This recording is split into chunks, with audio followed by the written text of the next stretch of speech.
Okay, I would like to welcome all of you to this week's session of Solid Finances. Just a few quick things before we get started today. We'd like to thank our sponsors, the FINRA Investor Education Foundation, Montana State University Extension, University of Idaho Extension, NDSU Extension, and SDSU Extension for bringing this program out to you. Just some reminders of our website. The address is up there for you. This will show the upcoming schedule.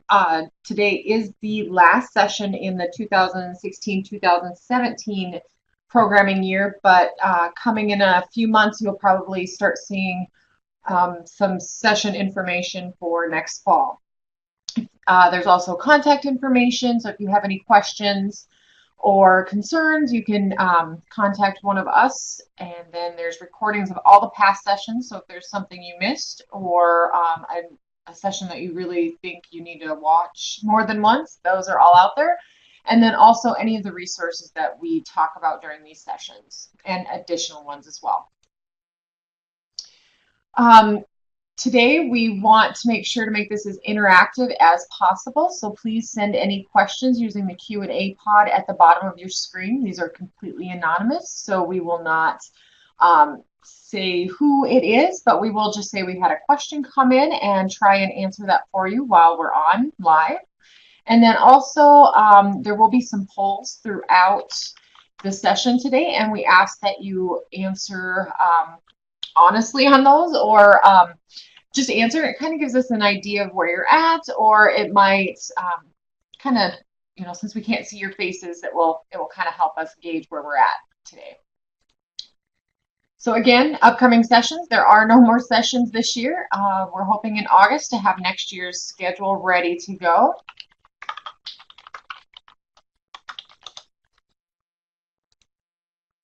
Today we are the session is working with investment professionals in Idaho. Lyle Hansen from the University of Idaho Extension will be presenting today. He's an associate professor at the University of Idaho Extension, and he's also an accredited financial counselor. So he's kind of going to take you through a few things today. And again, if you have any questions or concerns, please use the Q&A pod. And I'd like to welcome Lyle. Thank you. Great. Can you hear me? Okay, great. Thank you, Carrie. And I wanted to thank Joel and Carrie again, and Carrie Hayes also that put these all on. This is the third time I presented during this session, during this series, but I wanted to thank Joel and Carrie and all the team that makes this happen. I'll start with saying that this says in Idaho, but it's going to be for anywhere. So those of you that are from other states, this will be very applicable. Luckily, with financial products, they are regulated a lot the same. So we do have some state rules that are a little different, but for the most part, these companies sell across the whole nation. So our financial products. So we'll go ahead and lead in. I do want to share that I did present one on January 18th, retirement planning. If you didn't attend that, you will get some precursor information on, and there was one after that on IRAs too that Joel gave that you can learn more about retirement. So I would refer you back to the one on January 18th and January 25th if you wanted to learn more about investments in particular in IRAs. We'll go ahead and get started here. So with this today, we're going to cover the several different types of financial professionals. You'll find there's a whole bunch of different letters. It can be very, very confusing. In this presentation, I'll refer to it as alphabet soup. So we're going to talk how you could decipher those designations. So you can know if you decide to have a financial professional, you pick the right one. How to determine if they're qualified to meet your needs and expectations. So we'll talk about, challenge you to find out what you actually need from a financial professional, or if you could do it alone. But we'll talk about some of those things. Regulators of financial advisors. So we'll talk about FINRA and the SEC, and we'll talk about state regulators that actually regulate these financial advisors and actually tabulate if there's any complaints or if they aren't current on their licenses. And we're going to hit real hard how financial advisors are compensated. this is their profession, so they do make money. So we'll talk about the different ways they do make money and talk about how you as a consumer could ask those questions to make sure you're comfortable with how they are making money. And then at the very end, we'll talk about how to select a financial advisor. So, and we'll have time for questions. So I hope you have some questions for me today.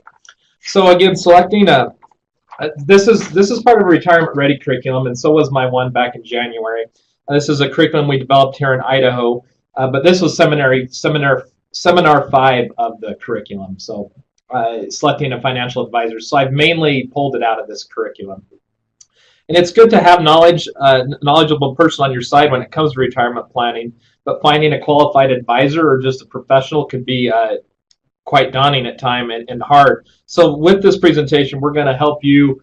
Hopefully, if you do need an advisor, you find somebody you trust and somebody that will do right by you. So looking at it, no one cares more about your money than you do, and that's the number one thing I want to point out. That it's your money. Yes, you might find that trusted person you want, but many of you might recognize this joyful gentleman here, Bernie Madoff. If I'm sure everybody remembers what happened there, he cost investors billions of dollars. He lost billions of dollars. He was running kind of a Ponzi scheme, but he had so many people believing in what he was doing and that he was right. And that's why I say it's buyer beware. And in the financial professionals, you'll have some that say, well, I'm the professional, believe me. Well, I show this picture of Bernie Madoff because you have to know enough about your money, because no one cares more about your money than you do. So you need to make sure you determine what kind of help you need. In this case, there was investors that lost millions. They gave their whole life savings to this gentleman. And so it could be scary, but I share that because it doesn't have to be that way if you pick the right person going in. So, and with this, as people look back with Bernie Madoff, if they would have done a couple things and asked some questions, because at the end there, Bernie Madoff was saying, oh, believe me, I'm a professional. I know what I'm doing here. Nobody asked the tough questions. And so they could have probably figured him out a lot sooner. But he was faking the return so much that people were just happy they were making money. So with that, so what do you really need? So this is where you got to ask yourself. You need to define your needs. So are you needing a full-on financial plan, with your investments and insurance? Are you needing just some help picking a investment for, let's say, college for children, or a retirement vehicle for you to reach your goals to retire at a certain age? So these are some of the questions you need to know first. You have to define, why do I need a financial advisor, or what help do I need? Because that will help you choose which ones best fits your needs. So a few questions. You can handle the day-to-day management of your assets, but you're a little fuzzy on what your options might be, how certain products or investments work. So these are things where you could find that professional that will help you with that. And at the end, you'll see in the resources that we do have a couple great handouts you'll get. One's called Selecting a Financial Advisor, and it's a full-on, I believe it's 5 sheets, or 5-page, that will help you ask you some of these questions so you could define what you actually need.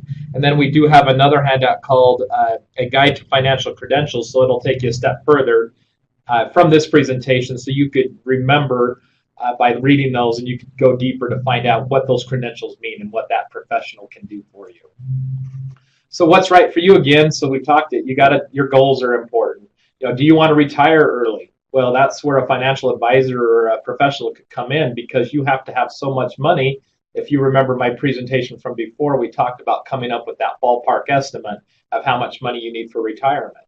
So with that, a good financial professional could help you get there, or make sure you're putting away enough, or taking the proper risks or diversification of your products to make sure you're reaching those goals.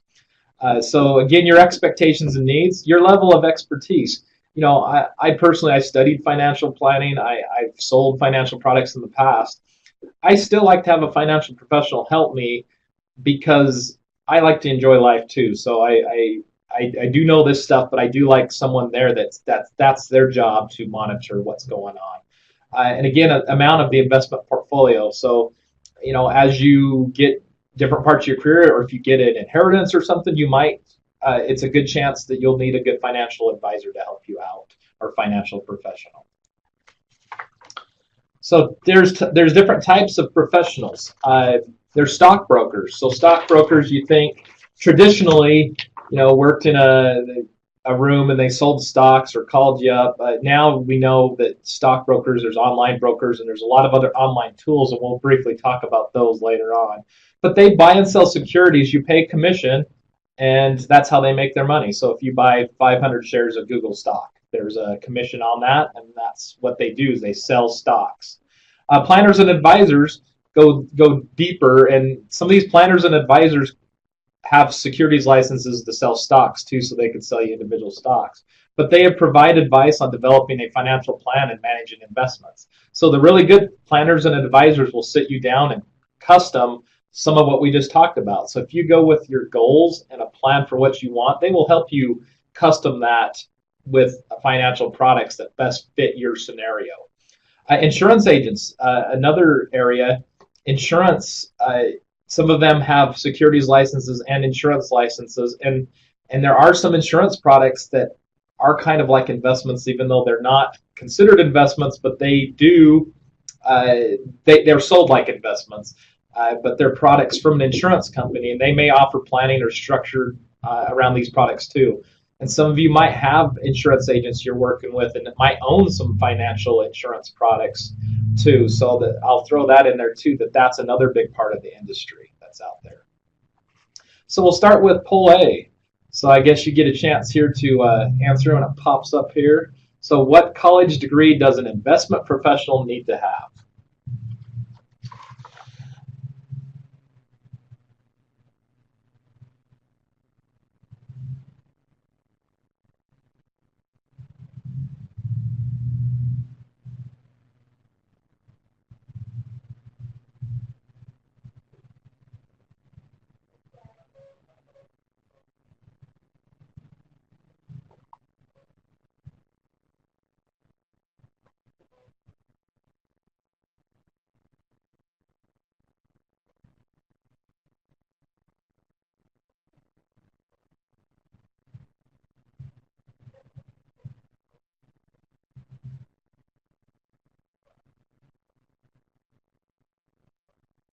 Okay, looks like most everybody's got their answers in.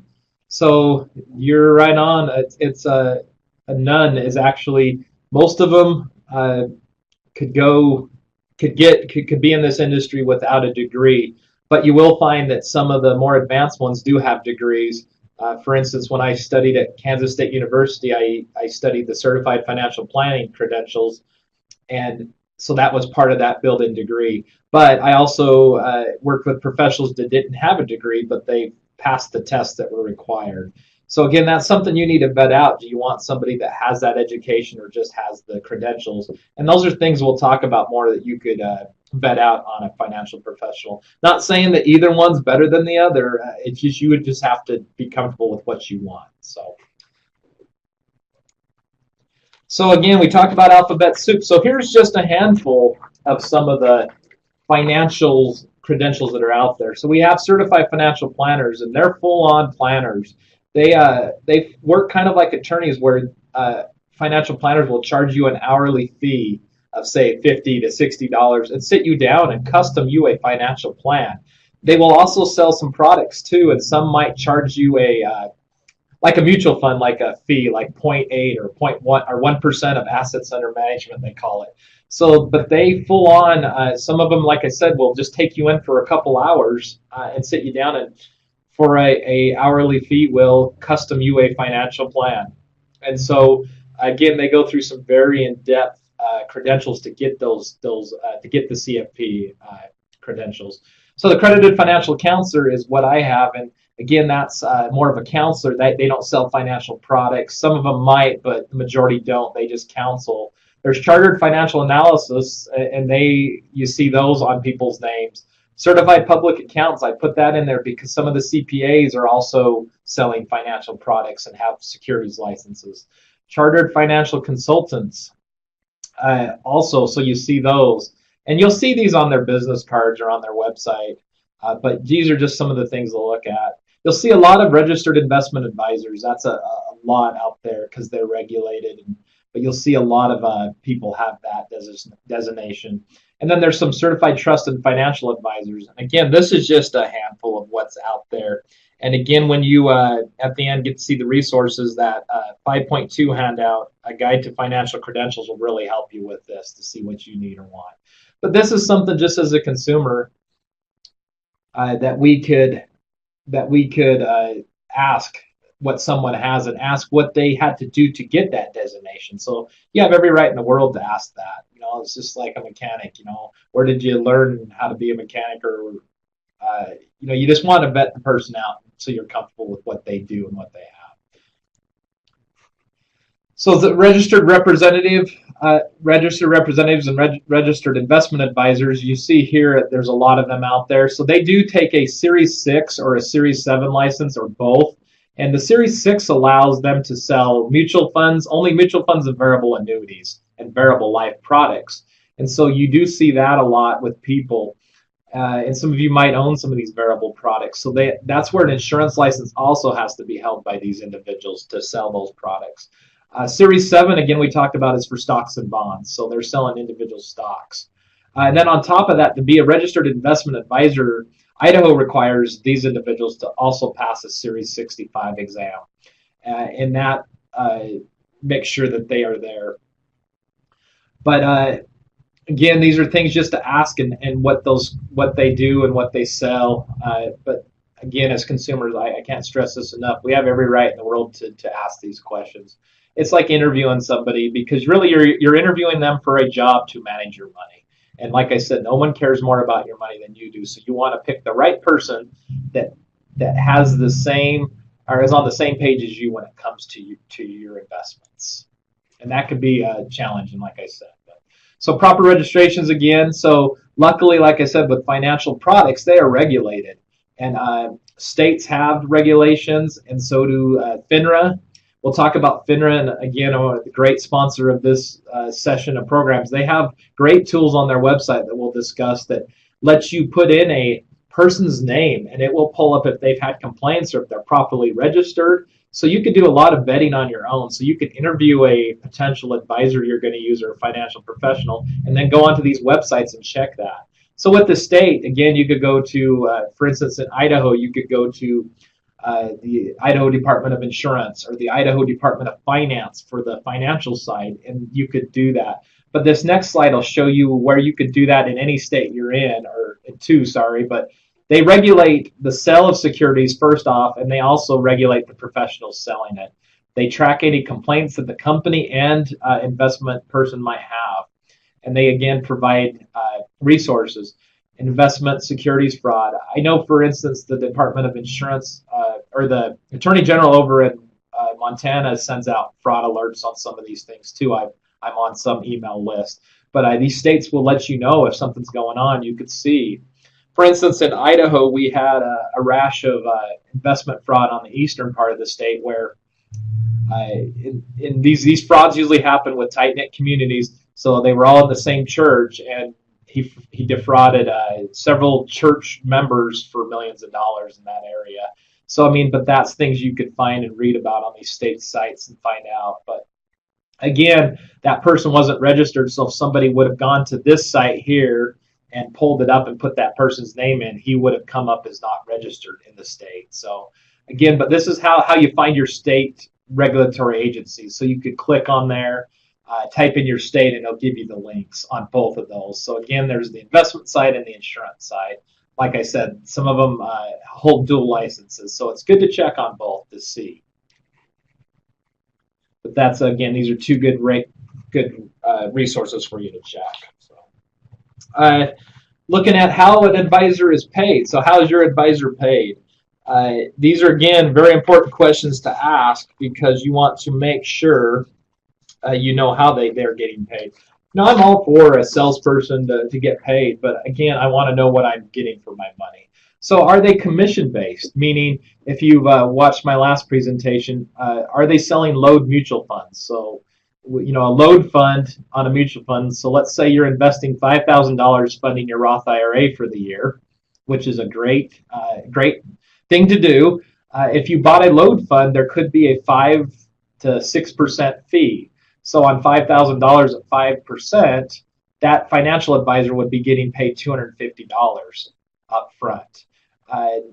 So that's part of how they could get paid. Are they selling you a annuity or a variable product? What's their commission on that? They could be from a couple percent up to 9, 10, 11, 12% of the money you put in.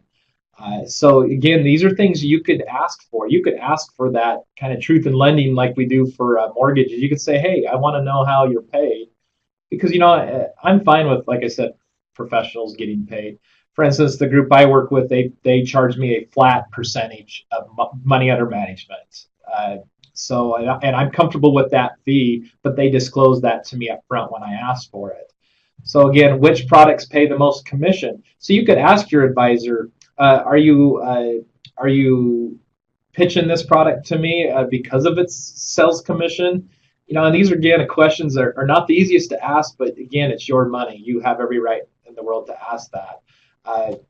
Coming from the industry, I do know that there are times when, as salespeople, there were competitions going on who could sell the most of one product.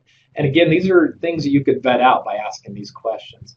Now, fee-based, we talked about this. Certified financial planners, some of these registered investment advisors will charge hourly fees or a plan fee or a management fee. For instance, mine as a management fee, they charge me a flat percentage. It's for the money that's under management. Some might have a combination of both. So again, and I will say, even with certified financial planners, there could be some that do have a fee, but they also sell you a commission-based product. But again, those are things that they have to disclose if you ask. So when I've talked with people on council, and they said, well, if they don't disclose it to me, what do I do? To me, that's a pretty good answer that you should go look for somebody else, because you want somebody that'll be transparent and treat you well. So again, like I said, good financial planners and good financial advisors will disclose this with no problem at all, because they are in the industry to do right by their clients. And they're also going to make some money too, because they're in the industry. But again, the combination of two could be a little dangerous, because that's a lot of money you'd be paying out for the financial advice. So just a warning there. So also consider their experience, education, certifications, prior complaints, regulatory actions, civil and criminal proceedings. And I think the experience is vital. When I was in the industry, again, there are some that have a full-time job and do financial on the side. Nothing wrong with that, but you got to ask yourself, do you want somebody that is only doing this a few hours a week? Or do you want the person, that's their job, they are working every day on working on being a financial advisor or working on people's investments? Again, one thing I'll point out too is you could ask a good financial professional, could you refer me to some of your clients? Can I ask them some questions? And again, good advisors have no problem sharing, yeah, here's somebody you could contact, or just for a reference. But checking those state and regulatory bodies for information is vital, and you've got those links to do that. Amount of control you will give to the financial professional. So this is something too we'll talk about here a little bit, but there's the fiduciary rights we'll talk about. And then the cost. Again, having a sheet of here's what it would cost you to work with me. You need to take that and go home and see, is this something I'm comfortable with? Because like I said, with me, I mean, having good financial professionals, there is some expense, but you need to be comfortable with that expense.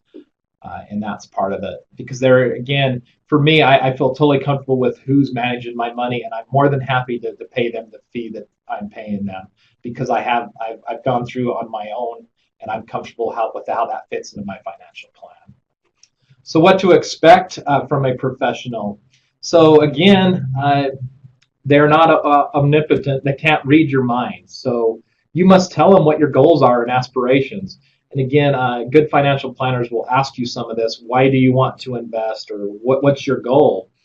And again, they don't have a crystal ball. They cannot predict the future or guarantee the performance of investments. The last few years in the stock market and just mutual funds and investments have been really great. But unfortunately, we know that that's not always going to be the case. So if they're just saying, hey, well, last few years everything's making money, you're going to make money. Well, they can't guarantee you're going to make money. These aren't guaranteed FDIC savings accounts with 0.10%. The investments could lose money. So, as a consumer, I always say, yeah, we've had some good years. Well, share with me what this same investment has done when we had a downturn.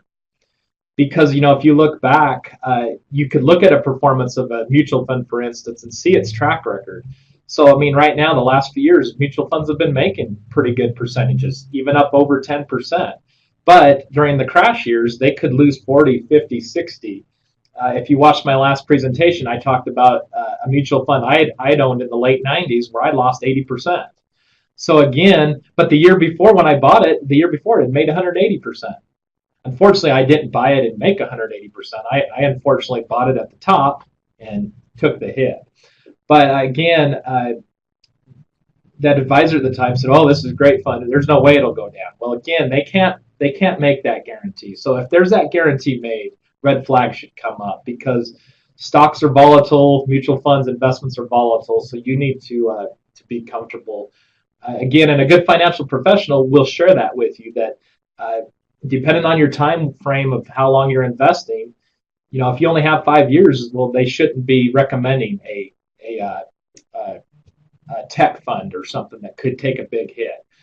So again, just that's another thing you could test a financial professional to see if they give you good advice on that. So again, clear statement of services offered that you can understand. So up front saying, for this, what do I receive from you? How often do I meet with you? Is that phone calls? Would that be through publications you send me? Or what do I receive? In my case, I get meetings quarterly with my advisors. So, and again, full disclosure of commissions, fees, and other compensation. So as they are recommending products, you could ask for this. I want to see what I'm paying. What are you getting from this? And what fees would be later on potentially. Full disclosure of potential risks, like I talked on the last slide. The fund they put you in, is that a fund that could take a big hit? And again, that might be a fund you're comfortable with if you have 20 years till retirement, because chances are over 20 years, the money will be up given history of markets. But again, there's no guarantees of that. Recommendations that are specific to your situation. So in my case, I'd like to retire early, so my advisors are helping me strategically come up with a plan and investment strategy that will help me take the proper risks that I need to take to have my money grow to where I can retire early. But with that, they've given me a backup plan to say if it goes down, your situation changes. So again, that's something a good advisor will do for you. And then recommendations of tax or legal professionals. And again, my tax professional works with the investment advisors as they have questions, so those two are linked on my end. But again, some investment advisors aren't always tax. That's something that you might have to have another part of your team be your tax advisor. So we talked about the fiduciary responsibility, and this is very important because we do currently there's a lot of things happening in the United States on this right now. But right now, to be a fiduciary is someone who must legally put your interests first, must recommend investments that are best for you. And I point this out because you have to ask this question, because there are, if you've read prospectuses or read fine print, there are some things on there that say they don't have to do this. And I would say good places that's not an issue, but it can be, and you should ask what the fiduciary responsibility is. Mine is they have to do what's right for me. I share with what I want to do, and then they will recommend products or an investment strategy that best fits my need. Doesn't fit their sales goal or something else. They of course want to make money, but the responsibility is they're going to do the best for me. And right now, I know we do have, and I put it in the resource page, a White House fact sheet that talked about there was supposed to have something come up in April where every company would have to have a fiduciary responsibility, meaning they have to do what's best for you. But given the change in presidency and stuff, stay tuned for that. But I would say, regardless of what the rule is, this is just a great question for a consumer to ask. What is the fiduciary responsibility? Do you do what's best for me, or are you off doing products that best fits what you think I should have? So again, that's again a question you could ask, and hopefully they give you a good answer you're comfortable with. And I tell people, here's another way you could vet out and find a good professional that fits your needs best. So what to avoid? So some things, complicated plans or strategies that you don't understand. Uh, this is the one thing that could be very hard, depending on your knowledge of investments. But if they come up with uh, if you've watched these presentations through Solid Finances, you have a pretty good understanding of the basics. But if they come with a very complicated strategy with a lot of different fee structure, and they give you these big books full of materials that you're never going to sit down and read, that might not be the best plan for you. So really look at that.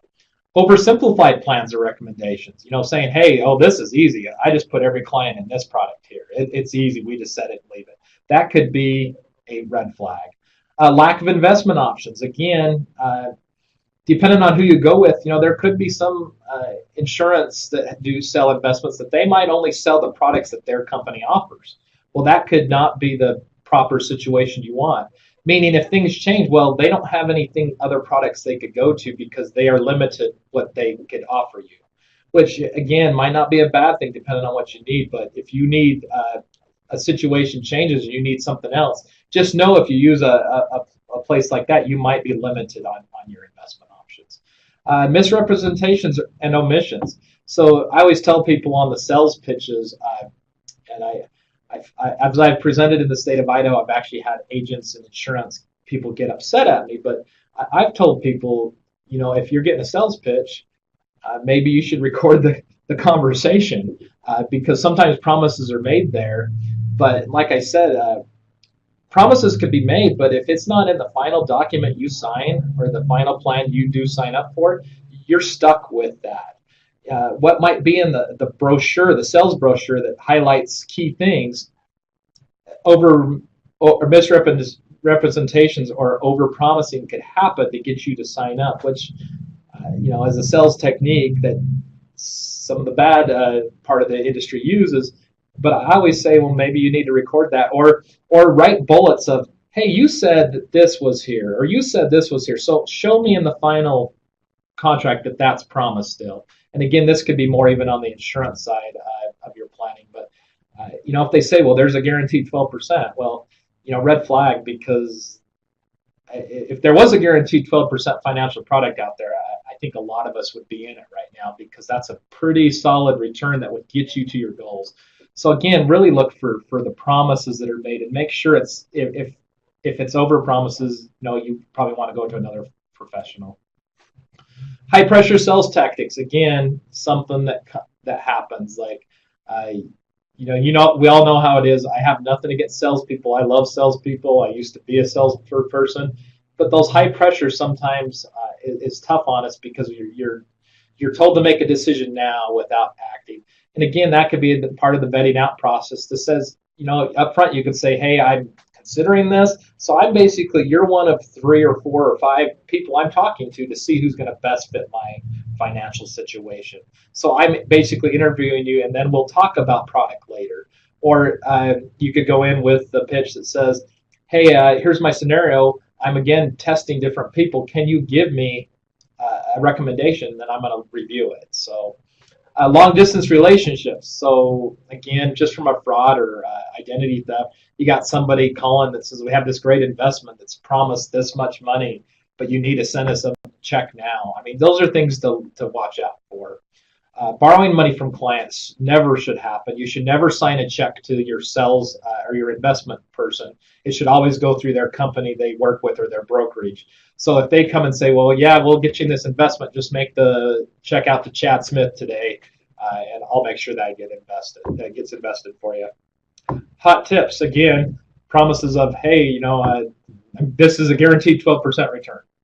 So, or hey, I've got this hot stock tip. Again, none of them have crystal balls, and we see what go up could easily come back down. So, Never put your money into something you don't understand, and that's where it's tricky. If it's overcomplicated, and I've even seen sometimes where even the person selling it doesn't quite understand the product, and that's where it could get really questionable because they need to be able to pitch the product to you, and that might not be what you need, but it could be what you need. But you got to make sure you understand what you're putting your money in. Again, check professional organizations. There's some great resources out there.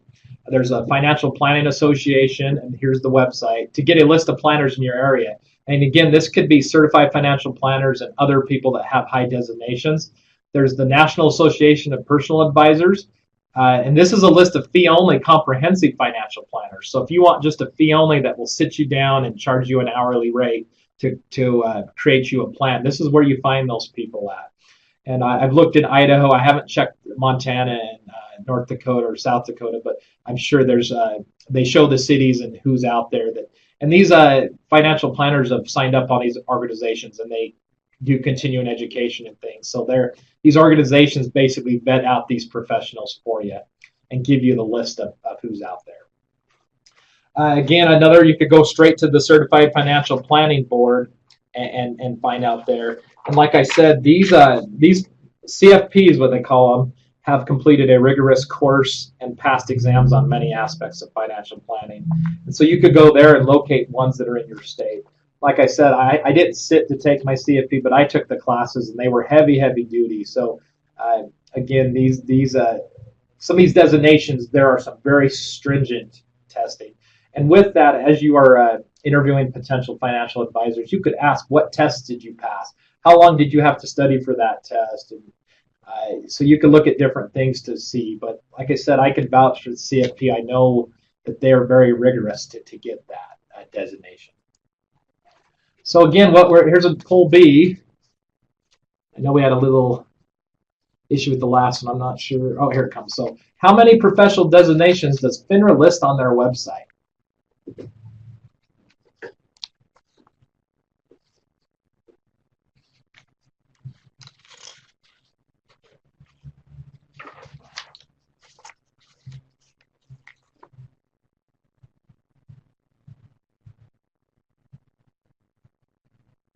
Looks like we got a pretty good split of answers coming in here. All right, everybody get their answers in. Looks like we got a few more.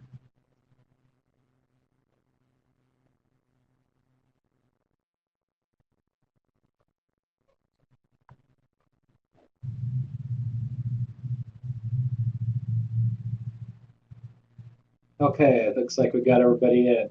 So actually on FINRA's website, they have a section that lists all the designations, and they have A, B, C, D through Z. You could click on it, but they actually list 174. And that could be some designations that might not do a lot with financial planning, but they could be tied in.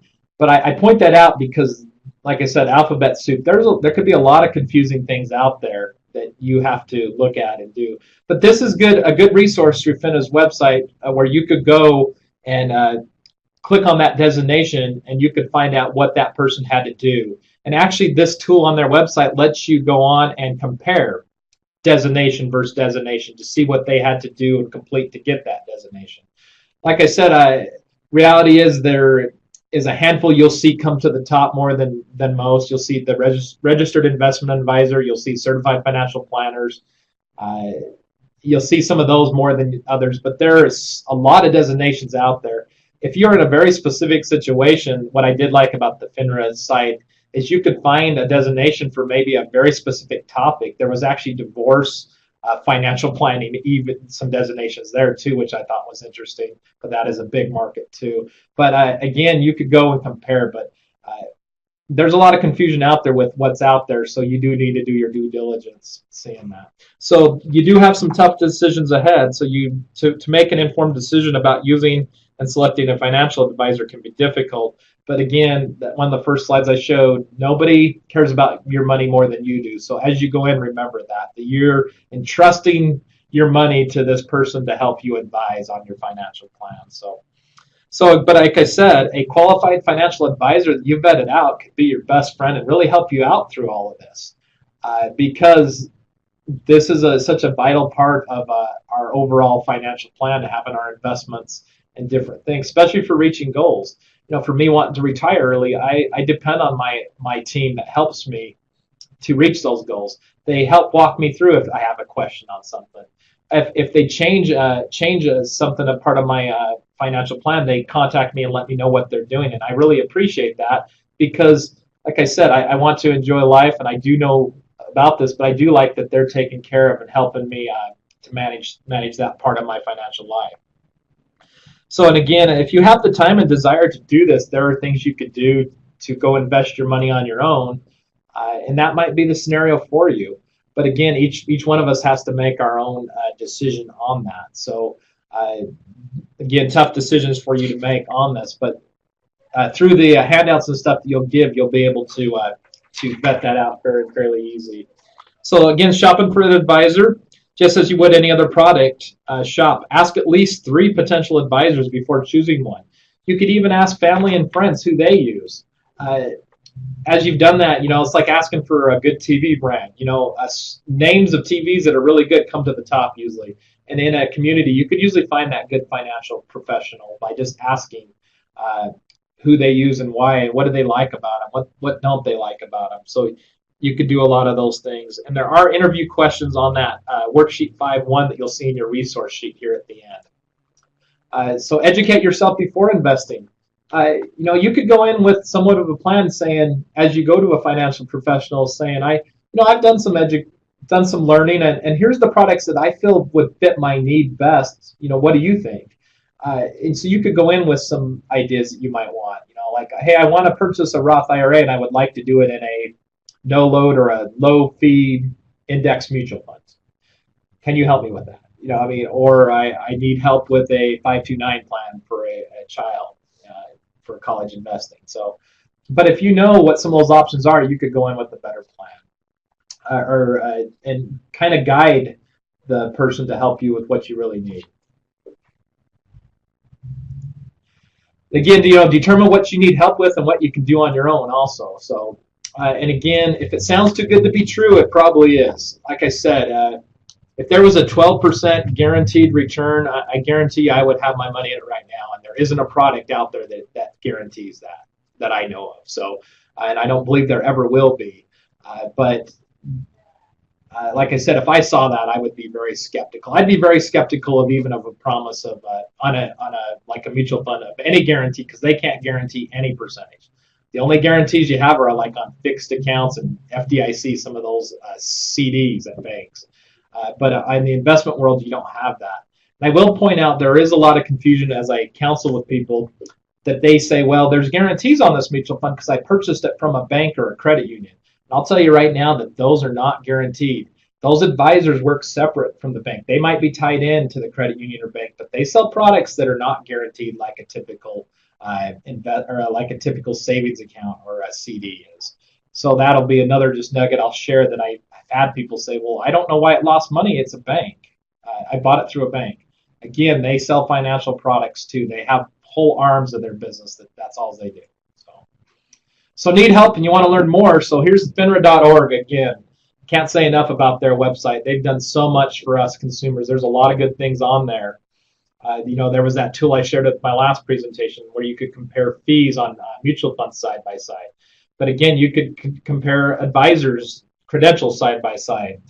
The National Association of Insurance Commissioners, again, another website you should be going to, because the insurance, like I said, they've got investment products that are tied in with insurance, and you need to understand that. And then again, the Securities and Exchange Commission, you could go on and research and look more on things.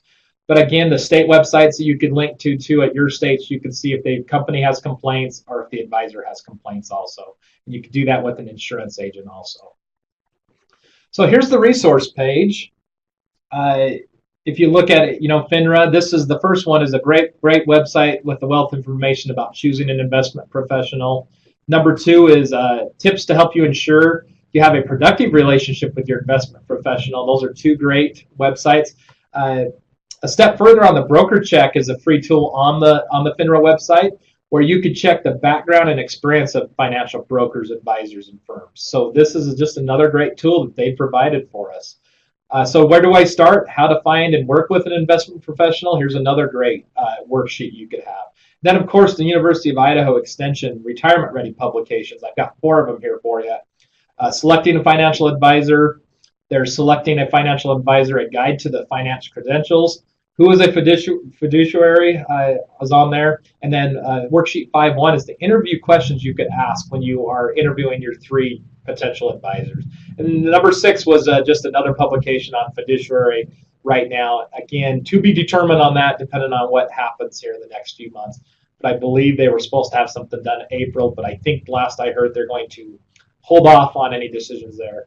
But like I said, the further question, you could always ask that fiduciary question, and I think we have every right to know as a consumer.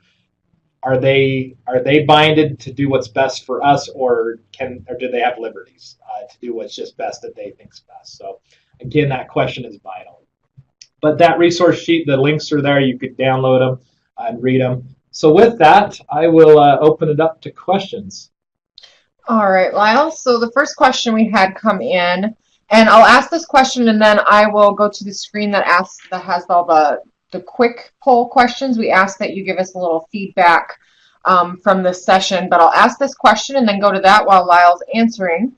So the first question, if you already have a few different types of investments, can you get one person to manage them? So an example, they have a retirement accounts from 2 employers, and then they also inherited some estate portfolios.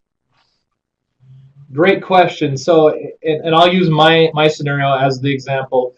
So I have my employer plan. My wife has her employer plan, but I also have a financial planning team that helps me. So part of that deal, when I worked with them, I asked them, you won't have this money under management because it's through my employer's plans. But if I use you, could you advise me on that stuff too? And their answer was, yes, we will. We'll make sure it's part of your overall financial plan.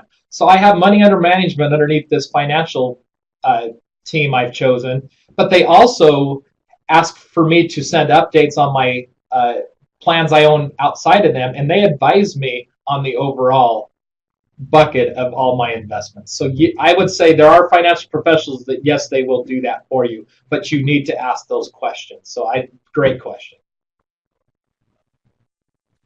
Okay. I hope that answers. Yeah. One other question that had come in before I switched over screens, and I'll leave it here for just one more minute, and then we'll kind of go back and while you're thinking of other questions, was the handouts, asking where to get the handouts, and I think you kind of explained that with the resource sheet, and just remember those can be found on the MSU Extension website, on the Solid Finances website, so you can then click to each of those resources that Lyle was describing.